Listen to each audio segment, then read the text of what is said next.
Bonjour à toi. Aujourd'hui, je vais te parler de l'histoire de l'âne et de la carotte.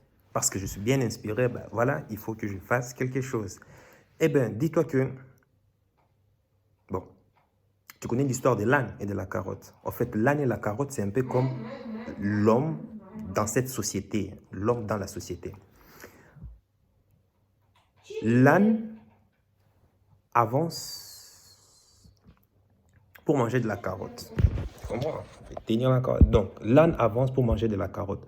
Mais quand l'âne avance, la carotte avance en même temps. Tu vois? Il marche encore et encore, en repoussant toujours plus loin l'objectif de son bonheur. En fait, ce subterfuge est orchestré par celui qui monte l'âne et dans son unique intérêt. Hein, la personne qui... Et de temps en temps, on donne tout de même à l'âne une petite carotte pour qu'il ne se décourage pas. Tu vois? Faisons un parallèle entre l'âne et puis la carotte. Donc, l'âne, je dis bien, je répète, envie la carotte et ça lui maintient dans cette espèce d'insatisfaction par, justement, la personne qui monte sur l'âne. Eh bien, ce qui fait avancer l'âne, c'est quoi, en quelque sorte, quoi? C'est l'envie. Un âne, une âne. On dit un âne, une âne. Bon, bref, tu me diras dans les commentaires. Bon, un âne, ça mange de l'herbe. La carotte, c'est juste comme une espèce de... un bonbon pour lui. Et ce n'est pas vraiment un besoin vital, mais c'est genre comme une espèce de caprice. Ce qui fait avancer l'homme en société, c'est aussi une envie, un désir. Une envie envers des choses qui ne sont pas vitales, mais ont été induites par l'éducation, les médias et puis la société de consommation actuelle. Un autre critère important entre également en jeu ici, on peut parler de l'insatisfaction. Pourquoi est-ce que je dis ça? Parce que si tu donnes une carotte tous les 10 mètres, 5 mètres par exemple, à l'âne, ben, il en aura assez et il va vite s'arrêter d'avancer. Tu vois? Et c'est pareil pour l'être humain. Il faut le maintenir dans une zone d'insatisfaction où l'envie, enfin, où son envie n'est pas toujours totalement comblée, afin qu'il fournisse les efforts afin d'assouvir cette envie. Je prends par exemple le cas de ma copine, par exemple. Enfin, bon, le patron de ma copine qui donne par exemple, disons, qui paie par exemple à ma copine, par exemple, disons 2000 euros. C'est un exemple, hein, 2000 euros. Eh bien, non, non, non, non, non. On fait comme ça. Bon, imaginons, hein, un patron qui qui te paye à toi, c'est plus simple, qui te paye à toi 10 000 euros par mois. Ouais, tout d'un coup, là, 10 000 euros par mois. Donc, tu comprends bien que tu risques d'être insatisfait. Pourquoi? Avec un minimum d'éducation financière, tu vas investir en immobilier et dégager du cash flow immédiat. Tu vas par exemple acheter les bonnes actions à dividendes ou bien tu vas lancer un business parallèle, par exemple comme intégrer par exemple la société Health Beauty, c'est un exemple. Et très vite, tu n'auras plus besoin de ton patron. C'est comme ça va se passer. Donc, si on te donne 10 000 euros par mois, de suite, enfin, hein, j'ai dit plutôt insatisfait ou satisfait. Donc, tu seras de suite satisfait. Donc, tu vas faire tout ce que tu veux et très vite, tu n'auras plus besoin de ton patron. Donc, c'est que ces derniers ne souhaitent pas, parce que ton patron ne veut pas te voir, ben voilà, on te donne tout de manière satisfaisante et puis voilà, naturellement, les humains se lassent très vite quand tu leur donnes tout ce qu'ils ont besoin car ce n'est pas dans l'intérêt du patron. Donc, il doit te payer beaucoup moins. Donc, s'il te donne que 700 euros par mois, il se doute que tu iras immédiatement chez la concurrence. Donc, ce qui n'est pas non plus dans son intérêt à lui, le patron. Maintenant, qu'est-ce qu'il va faire? Il va s'aligner avec tous les patrons afin de te donner de quoi subvenir à tes besoins. C'est comme cela qu'on se retrouve comme un hamster dans une roue, une espèce de rat race, à échanger son bonheur contre un salaire pour réaliser le rêve d'une autre personne, simplement. Là, tu vas aller peut-être te dire que ouais, que tout ça, cette vie, c'est sûrement normal, car tout le monde fait ça après tout. Oui, tout le monde fait ça, car tout le monde va à la même école. Tu vois, celle où on nous a appris à être un âne qui échange son bonheur et sa santé contre une carotte. Et on réplique cela sur nos propres enfants. C'est pour cela que la richesse ne dure jamais plus de 3 générations ou très rarement. Donc, on essaie de construire une vie à nos enfants que nous-mêmes, nous n'avons jamais eue. Donc, on les met dans une bulle. On veut qu'ils ne manquent de rien. On veut leur transmettre des actifs que l'on a créés nous et qu'ils pourront utiliser quand ils seront plus vieux. Tu vois? Le problème, c'est que on ne les éduque pas financièrement. On ne leur donne pas les moyens de se relever les manches et même et aller se créer leur propre actif tout seul. C'est pour cela que moi je dis toujours, même si quand je serai par exemple milliardaire, par exemple, je ne mettrai jamais le nom de mes enfants comme héritières, à moins qu'elles puissent prouver eux-mêmes, par leurs propres moyens, qu'elles méritent, qu'elles ont... C'est-à-dire, enfin, je vais répéter ça. Pour mettre mes enfants, c'est-à-dire pour mettre mes enfants comme héritières de ma richesse, il faudra qu'elles prouvent elles-mêmes qu'elles soient déjà multimillionnaires. L'enfant qui n'atteindra pas, qui ne sera pas multimillionnaire, ne recevra rien de ma part. C'est-à-dire que cet enfant doit devoir se battre elle seule pour pouvoir atteindre son autonomie financière. Oui, et ça je le dis, je sais pourquoi. Parce que quand tu mérites, voilà, la majorité des héritiers, est-ce que tu sais qu'il y a plusieurs millionnaires, multimillionnaires aujourd'hui, qui ont hérité de leurs parents, mais qui n'arrivent pas à pouvoir faire émerger, faire fructifier ce patrimoine légué par leurs parents. Chaque année, ils ne perdent que de l'argent. Il y a des millionnaires comme ça. Chaque année, ils ne perdent que de l'argent. Crois-moi, ces gens-là ne dorment pas bien la nuit. D'où ces fameux excuses que la majorité des pauvres utilisent. Écoute, voilà, la richesse... que la richesse n'est pas tout dans la vie ou bien que la richesse ne rend pas heureux. Bref, ce genre de trucs à la con. Donc, tu auras compris. En tant que parent, parce que moi je suis parent, je donne à mes enfants, en tant que tout parent, on donne à nos enfants de reproduire le même schéma qu'on nous a dit de faire, en espérant avoir un résultat différent. Tu vois, le schéma que moi j'ai connu, je ne vais jamais faire répéter cela à mes enfants. Mais jamais, je dis bien jamais. Ça, c'est hors de question. Hors de question. Et c'est quoi ce schéma? Alors, le schéma que moi j'ai connu, et peut-être que toi aussi tu l'as connu. Aller à l'école, quoi encore? Obtenir un diplôme, trouver un job bien payé, acheter sa maison principale à crédit généralement, et puis faire des enfants et attendre la retraite paisiblement. Joe, ça va pas ça. Einstein disait que ça relevait de la folie de répéter les mêmes actions encore et encore en espérant avoir un résultat différent. Peut-être que tu as également à dire, ok, oui, mais que faire alors? C'est plus simple qu'il n'y paraît. Surveille bien ce que je dirais. Surveille d'abord. Essaye d'abord, pas surveiller, mais d'analyser plutôt ton parcours à toi. Souviens-toi quand tu étais enfant. Tu rêvais de quoi quand tu étais enfant? Ça, c'est ce que je te dis.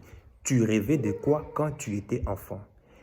Et puis, à partir de là, tu analyses ton parcours. Est-ce que tu as réalisé ce dont tu rêvais quand tu étais enfant? Je sais qu'il y a le malin, si tu es malin, tu vas dire oui, mais les enfants ne savent pas. C'est faux, c'est faux, c'est faux. Je connais des gens qui ont réalisé le rêve de leur enfance. Et moi, si aujourd'hui, moi, je suis ici à la poursuite, c'est parce que même en étant enfant, je me posais déjà plein de questions. Déjà, comment ça se faisait que d'autres enfants avaient plus de facilité, comment ça roulait dans des voitures, on venait leur déposer à l'école avec des voitures et des gardes-corps, alors que nous, on n'avait pas ces privilèges.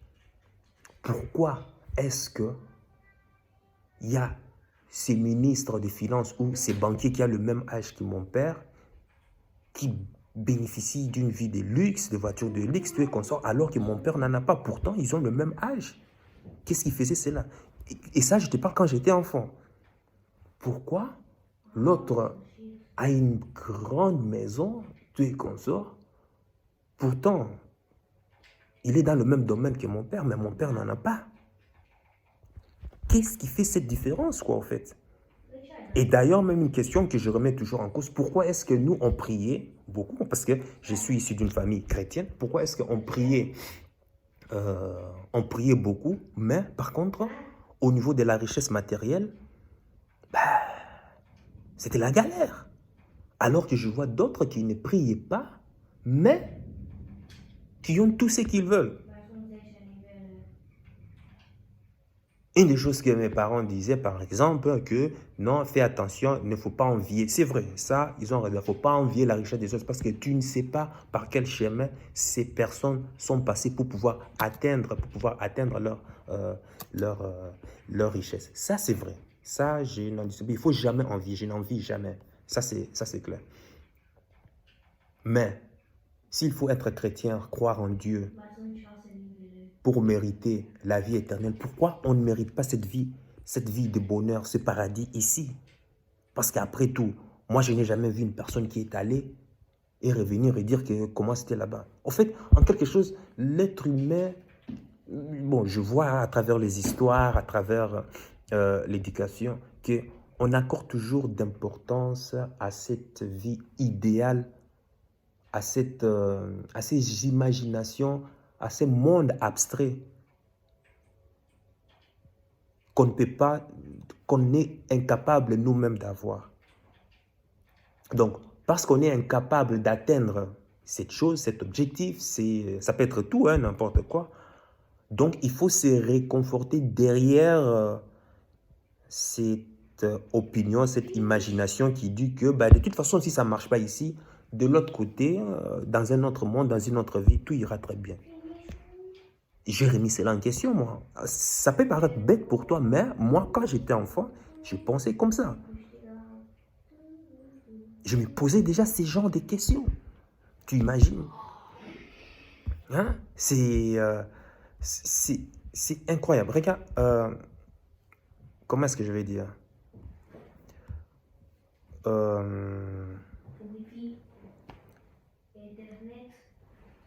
Tu viens au monde, hein? Je vais dire comme ça. Tu viens au monde dans de très bonnes conditions, bien accueilli. Déjà, tu sais que le fait déjà... Est-ce que tu sais que mettre un enfant au monde, quand une femme est en grossesse, le fait de mettre un enfant au monde, cela représente 70 à 80% des risques pour la femme? Est-ce que tu savais ça? C'est-à-dire mettre un enfant, mettre au monde, représente, voire 70%, d'après j'avais vu des études confirmées, 70% des risques, ou plus, au moins 70% des risques. Mais malgré cela, que font les parents? Quand ils sont enceintes, est-ce que les parents se focalisent toujours sur les risques qu'il va avoir, que la femme perde l'enfant ou que la femme elle-même puisse mourir aussi de cela? Ils ne se focalisent pas sur ça. Donc, les parents se projettent toujours, oui, l'enfant sera ceci. Ils vont déjà prévoir, c'est-à-dire ils anticipent déjà en achetant déjà des cadeaux, en embellissant déjà la chambre, comment on appelle ça, préparer déjà la fête, bref, toute la totale, en s'imaginant des bonnes choses. Mais en mettant tout de côté que le risque est toujours là. Voilà, c'est vraiment là un exemple concret. C'est un peu beau. Maintenant, essaie maintenant d'extrapoler cela avec la société d'aujourd'hui. Toi, aujourd'hui, tu veux être libre, tu veux te lancer, tu veux te lancer dans le business ou quoi que ce soit, et tout ce que toi tu imagines, c'est toujours le pire. Tu imagines le pire. Oh oui, il y a ceci. Oh oui, il y a les taxes. Oh oui, mais le gouvernement, il y aura ceci. Oh oui, mais c'est difficile. Oh oui, mais c'est là. Et résultat de cause, tu obtiens ce à quoi dont tu vibrais exactement, c'est-à-dire des mauvaises pensées. Mais si tu te dis que oui, c'est risqué, mais quels sont les bénéfices que je vais en tirer? C'est ça aussi, c'est ce que j'appelle le coût de l'opportunité. Je ne sais pas si ça se dit, le coût de l'opportunité. Ok, voilà. Je vais me lancer dans ce business pour pouvoir avoir le choix de ma vie, pour pouvoir apporter quelque chose à la société. Quel est le coût de l'opportunité? Qu'est-ce que je vais... le coût de l'opportunité. Quelle opportunité que j'aurai? Tu listes tout. Et là, maintenant, tu décides, écoute, ça en vaut quand même la peine. Ça va être dur, oui, mais ça en vaut quand même la peine. C'est comme ça. Pareil pour une femme qui est enceinte, il ne s'imagine jamais le pire, elle s'imagine déjà comment va ressembler l'enfant, quand il va grandir, il va être ceci, elle va être cela, elle va faire ceci, elle va faire cela. Voilà, jamais le pire. On souhaite même que, oh, il va travailler dans une banque, il sera avocat, par ceci, par là. On lui souhaite tous les bons, on lui souhaite toute la prospérité possible qu'il y a, sans pour autant se rendre compte que sur deux enfants, il y a cette statistique en Occident, en Occident, je parle de la France, 2 enfants qui naissent, un finira en prison ou bien finira, je ne sais pas moi, pauvre. Ou sur 2 enfants, il y a les statistiques qui disent un enfant sur 2 finira pauvre, finira dans la... soit arrêté, pauvre ou bien, je ne sais pas, divorcé avec plein de problèmes ou SDF. Ce sont des statistiques. Moi, je ne fais que confirmer ce que les statistiques disent. Mais la femme qui a mis cet enfant au monde, tu penses qu'elle va commencer à réfléchir dans sa tête en disant que mon enfant risque d'être SDF ou bien il risque de finir pauvre, par-ci par-là. Alors, qu'est-ce que je vais faire? Je pense qu'il ne vaut même pas mieux de pouvoir se lancer. Donc, je vais pouvoir avorter. Même s'il arrive des fois dans des situations où la femme n'a pas le choix d'avorter. Ça peut arriver. Mais la femme ne se pose jamais ce genre de questions. Pourtant, quand elle sait, elle est enceinte, elle est prête à accoucher. Déjà, durant la période de la grossesse, tout ce qu'elle envoie à l'univers, ce sont que des bonnes vibrations, des bonheurs, de gratitude, des joies. Et c'est sur seulement ce point que je veux que toi, tu te focalises. Pareil pour le business. Pareil si tu veux vivre la vie de tes rêves. Au lieu de se focaliser simplement sur tout ce qui fera en sorte que rien ne marche, au lieu de se focaliser sur la faillite, au lieu de se focaliser sur la misère, tout est constant. Non. Dirige ton attention sur le coût de l'opportunité. Qu'est-ce que tu vas obtenir lorsque tu vas te lancer? Ça va être dur, oui, mais quels seront les bénéfices? Tu vois, là où tu diriges ton attention, c'est là où sera dirigé le résultat que tu vas avoir. Tu obtiens ce à quoi ton attention se focalise. Là où ton attention est focalisée, c'est là où tu diriges ton énergie, ta vibration. Et par la loi de l'attraction, tu n'obtiens que ce à quoi ton attention est focalisée. C'est clair. Apprends à évaluer les coûts de l'opportunité. Et fais attention à l'attention, là où ton attention va. C'est très, très, très primordial. Et on a tendance à ignorer cela. Moi, je me dis que je n'ai rien à perdre. Je n'ai rien à perdre. Parce que j'ai listé tous les bénéfices que je vais obtenir et tous les bénéfices que mon entourage va obtenir. Ma famille, les amis, les potes, et par intermédiaire de tout ça. Donc, j'ai bénéficié, j'ai listé tout. Et je me suis rendu compte que ça en vaut la peine de se lancer. Et heureusement, j'ai rencontré par exemple LRL Fin Beauty, par exemple, qui me donne la possibilité de pouvoir aujourd'hui, comment on appelle ça? On te donne la possibilité de pouvoir expérimenter tes rêves matériellement, toucher. Tu imagines la puissance qu'il y a?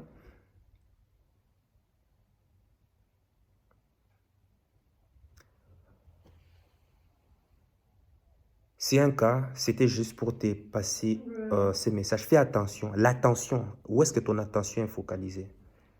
Et puis n'oublie pas que l'âne, en parallèle avec l'homme, avec l'être humain, c'est pareil en fait. Ton patron ne va jamais te donner plus ni moins pour ne pas te frustrer ou te rendre insatisfait, mais il va juste te donner le juste moyen adéquat juste pour survivre à tes besoins. Et dès que tu auras fini de, comment on appelle ça, de consommer, dès que tu auras fini de consommer tout ton salaire, que tu puisses avoir la motivation de venir encore travailler pour encore en gagner, et ainsi de suite. Donc, tu reçois un salaire, tu payes tes factures, des charges, maison, tu es comme ça. Il ne te reste rien et tu es encore obligé d'aller encore retravailler encore, courir encore après, dans le but encore d'être payé et ainsi de suite. La route tourne, la route tourne, la route tourne. C'est comme ça, c'est comme ça. Écoute, la société capitaliste a très bien étudié l'être humain et ça marche. Et ça marche.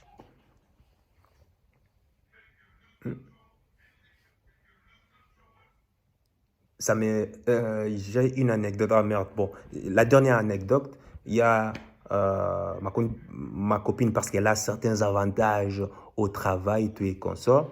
Une fois, je lui ai simplement un sujet, tu sais, tu devrais penser à être, comment on appelle ça, indépendant, parce qu'elle a cette facilité. Si déjà tu te mets en tant que freelanceur pour le même travail que tu fais, tu sais, comment on appelle ça, tu triples, quadruples déjà le salaire que tu vas avoir. En fait, tous les salaires, parce que le patron, quand il te paye, il y a un salaire brut, mais toi, tu ne reçois que le salaire net. Pourquoi? Parce qu'il y a ce prélèvement à la source que le gouvernement prélève déjà à la source. Il ne te fait pas confiance.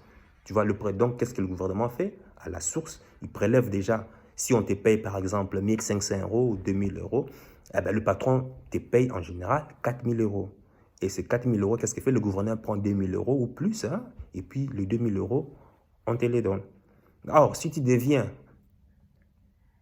donc tu reçois les nets, donc si tu deviens freelanceur pour le même travail que tu es en train de faire, eh ben, imagine quoi, c'est toi qui reçois déjà la base. Déjà, donc ça veut dire que tu n'es plus payé, indexé par heure, c'est-à-dire tu paies, tu factures tes heures déjà à la journée.